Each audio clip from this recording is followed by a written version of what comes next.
Tad pārnāk no darba, bērni daudzās, kliedz,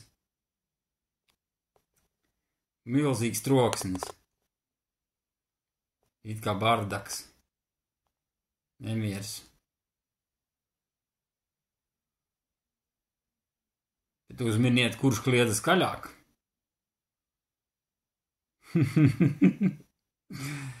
Lai it kā viņus nomierinātu.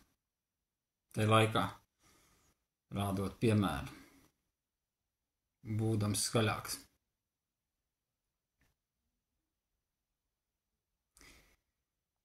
Tagad es to vienkārši novēroju, izbaudu, kā bērni izklaidējas.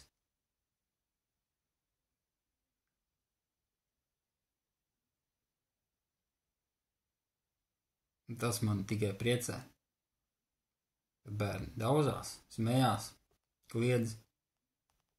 Tā ir daļa no manas dzīves, tā ir daļa no manas realitātes, no man paša.